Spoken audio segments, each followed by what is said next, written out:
홀리 파이브. 날마다 말씀 안에서 거룩함으로 승리하시길 바라며 은혜와 소망의 말씀을 함께 나눕니다.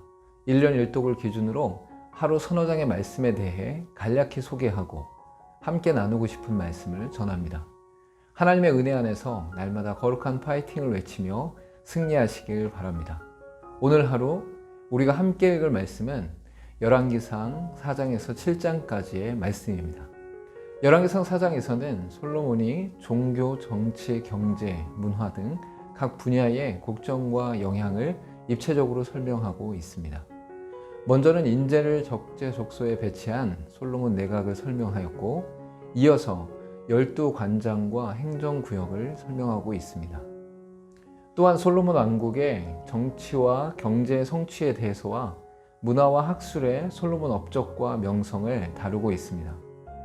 하나님께서 허락하신 지혜와 총명으로 인해 이스라엘의 영화가 안팎으로 번영하여 넘치게 되었습니다. 5장에서는 솔로몬이 이스라엘 역사상 가장 큰 업적이라고 할 수 있는 예루살렘 성전을 건축하기 위해 준비하는 내용입니다. 가장 먼저 백향목이 있는 두로왕 히람에게 도움을 청하고, 히람이 크게 기뻐하며 수락한 후에 약조를 맺습니다. 이에 솔로몬은 역군들을 일으키고 조직과 관리를 통해 모든 준비가 완료되는 모습을 볼 수 있습니다. 준비의 과정에서 다윗과의 좋은 관계를 통해 기쁨으로 허락하며 동참하는 두로왕 히람의 모습을 볼 수 있습니다. 6장에서는 솔로몬의 성전 건축이 시작되는 것으로 즉위 4년 출애굽 후 480년 만에 역사적인 성전 건축이 착수되었습니다.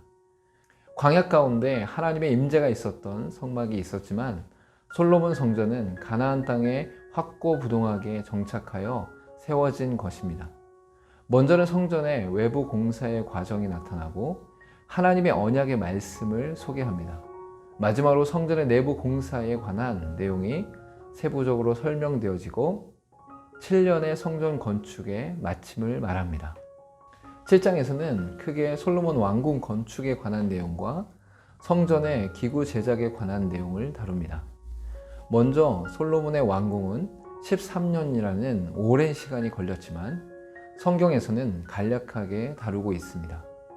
이후 성전 기구에 대해 다룰 때에는 먼저 두로의 뛰어난 기술자인 히람을 불러왔으며, 성전 입구에 세워진 두 놋기둥을 소개하는데, 이는 그가 세우신다라는 뜻과 그에게 힘이 있다라는 뜻을 갖고 있습니다.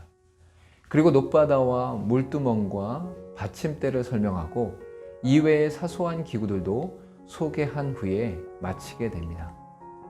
오늘 읽을 말씀 중에서 함께 나누고 싶은 말씀은 열왕기상 6장 11절에서 13절까지의 말씀입니다. 여호와의 말씀이 솔로몬에게 임하여 이르시되, 내가 지금 이 성전을 건축하니 내가 만일 내 법도를 따르며 내 율례를 행하며 내 모든 계명을 지켜 그대로 행하면 내가 내 아버지 다윗에게 한 말을 내게 확실히 이룰 것이요, 내가 또한 이스라엘 자손 가운데에 거하며 내 백성 이스라엘을 버리지 아니하리라 하셨더라. 솔로몬의 성전 건축이 진행되는 과정에서 하나님께서는 더욱더 중요한 것이 무엇인지를 놓치지 않고 강조하십니다. 성전 외관이나 내부의 화려함보다 더 중요한 것이 여호와의 말씀을 온전히 지키며 순종하는 것임을 선포하십니다. 성전 건축 이전이나 이후나 놓치지 않고 지켜야 할 것은 하나님의 말씀을 붙잡고 지켜 행하는 것입니다. 우리의 신앙과 삶 속에서도 겉으로 드러난 예배당과 예배의식도 중요하지만, 그보다 하나님의 말씀대로 순종하는 것이 더욱 중요합니다. 우리가 성령의 임재와 말씀의 충만함으로 온전히 살아가게 하시는 성전임을 잊지 않고 하나님의 뜻대로 살아가는 저와 여러분 되길 소망합니다. 함께 기도하겠습니다. 외적인 형식이나 아름다움보다 우리 안에 거하시는 성령의 역사와 말씀의 충만함으로 날마다 하나님께 영광을 돌리며 하나님 나라의 백성으로 살아가는 삶이 되길 소망합니다. 예수님의 이름으로 기도하옵나이다. 아멘.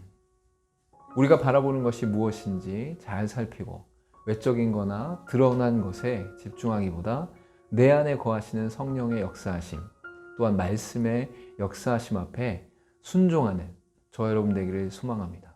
오늘 또 승리하시길 바라며 홀리 파이브